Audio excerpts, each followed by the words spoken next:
आज क्यों एक इलेक्शन ऑफिसर बीजेपी की ऐप चलाती मिल रही है? क्यों अचानक पोलिंग बूथ बदल रहे हैं? क्यों काउंटिंग रोकी जा रही है? क्यों पुलिस चुपचाप खड़ी हुई तमाशा देख रही है?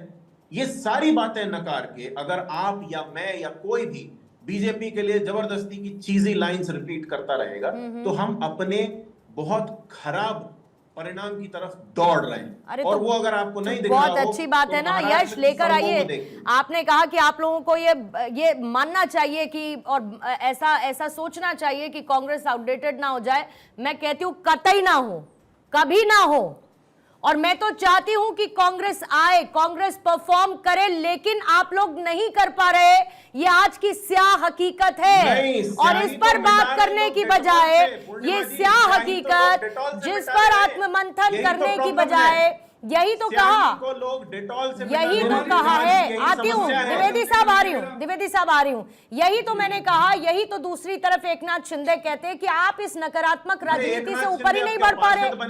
आप अरे आपका नैरेटिव बिल्टअप ही नहीं हो पा रहा है ना यश। बात तो ये है ना, आप जितनी बातें लेकर आते वो जमीन पर उतर क्यों नहीं पा रहा, मैं ये समझना चाहती हूँ। आप लोगों की कोई ग्राउंड रिपोर्ट नहीं है, आप लोग अपनी बातें पहुंचा नहीं पा रहे। पूर्णिमा जी, जमीन के नीचे बड़े बड़े ट्रक घुसे हुए हैं। अरे भाई, जमीन पर लोगों तक क्या बातें नहीं पहुंचा पा रही है कांग्रेस में, ये समझना चाहती हूँ। तो धारावी जैसी जगह पर हम नहीं जीतते पूर्णिमा जी, आप ही ने मुझे बधाई और बिल्कुल दी थी, मैंने बिल्कुल दी थी, और उसके लिए अभी फिर से आपको मैं बधाई देती हूँ। लेकिन बाकी जगहों पर क्या? गोपाल कृष्ण अग्रवाल साहब जवाब दीजिएगा, फिर संजय द्विवेदी जी आपके पास आते हैं। देखिए, मुझे तो एक ही चीज समझ आती है कि कांग्रेस मीडिया की चिंता कर रहा है, उसकी चिंता कर रहा है। अरे अपनी चिंता करो, अपना आत्ममंथन तो करो। क्यों अपनी ड्यूटी और आपने बिल्कुल स्पष्ट रूप से यह बात बता दी कीजिए, हमारी चिंता हम पर छोड़ दीजिए और थोड़ी सी गैरत लाइए। ये कह रहे हैं कि हम बकवास कर रहे हैं और खुश मत होइए। जवाब ले ले यश, जवाब ले। हाँ, ये कह रहे हैं, यश जी कह रहे हैं कि हम बहुत सही बात कर रहे हैं और जो भाजपा और महायुति है वो गलत बातें कर रही है।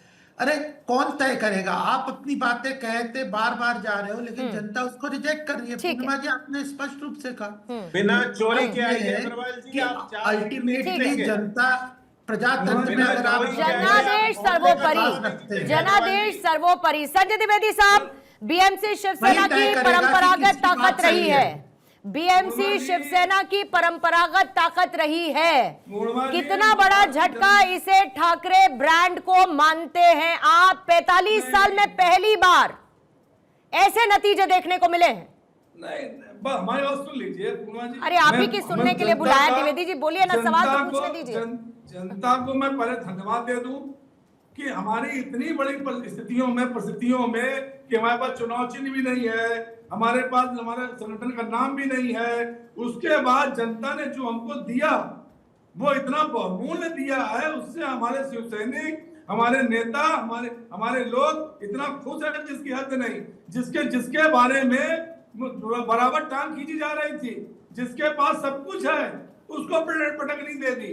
जो सिंधे जो कहते मैं असली हूँ, आज क्या कह रहे हैं वो? मुझे बता दें, बीएमसी वो असली है कि उद्धव ठाकरे असली है, जबकि इनके पास कुछ भी नहीं था।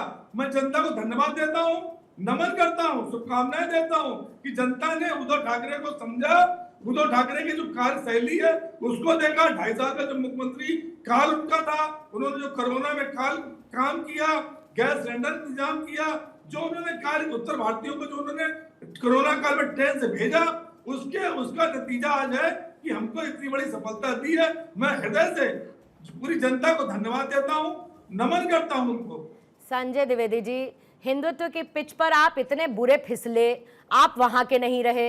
मराठियों की आपने बात की, सुन लीजिए सर, सुनिए मेरी बात, सुनिए मेरी बात। उद्धव ठाकरे की विचारधारा का मुझे क्या दोबारा से जिक्र करना होगा? बाला साहेब ठाकरे का जिक्र फिर से करना होगा क्या? आप उधर की पिच पर द्विवेदी साहब कहीं पर स्टैंड नहीं कर पाए। आपने सुनिए ना, अरे द्विवेदी साहब सुनते क्यों नहीं है? द्विवेदी साहब सवाल तो सुनिएगा, आउट ऑफ सिलेबस नहीं पूछ रही हूँ आपसे कुछ मैं, सवाल तो सुन लीजिए द्विवेदी जी, आपसे आउट ऑफ सिलेबस बात नहीं कर रही हूँ, आप ही की बात कर रही हूँ, जवाब आप दे पाएंगे। सवाल सुनिए मेरा, सवाल सुनिए। आप लोगों ने मराठियों की बात की। अरे द्विवेदी साहब सवाल तो सुनिए। उनकी नीतियां देखी और उन नीतियों में कहीं भी उद्धव ठाकरे जो है अलग नहीं है। बोल लीजिए सभी पहले आप, महाराष्ट्र फिर की मैं जनता सवाल ने पूछती हूँ। जो हमको साथ दिया उसके लिए मैं हृदय से उनका धन्यवाद देता हूँ। हो गया, अब मैं अपना सवाल पूछूं? हो गया, अब मैं अपना सवाल पूछूं? कितने वोट संजय द्विवेदी जी, अब मैं सवाल पूछूं क्या? मैटर हो सकता है, लेकिन जो बम्पर हमको तरीके से उन्होंने इन तक आवाज नहीं पहुंच रही है क्या? आ रही है आवाज आपको द्विवेदी जी?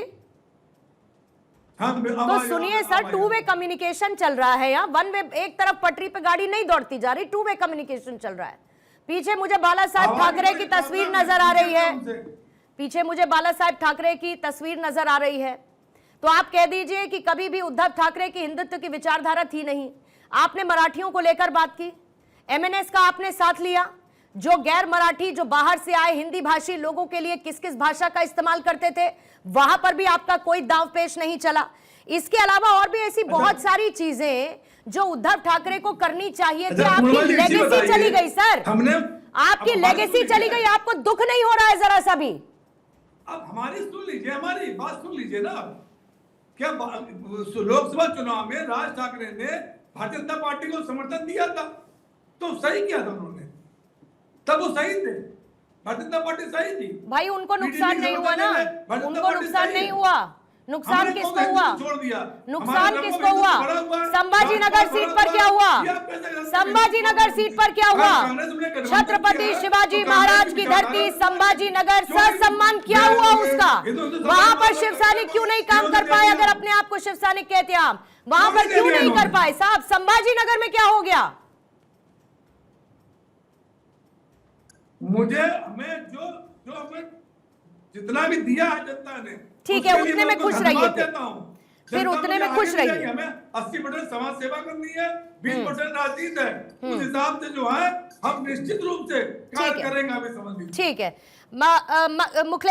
मुखलेश शेख साहब आपके पास मैं आती हूँ।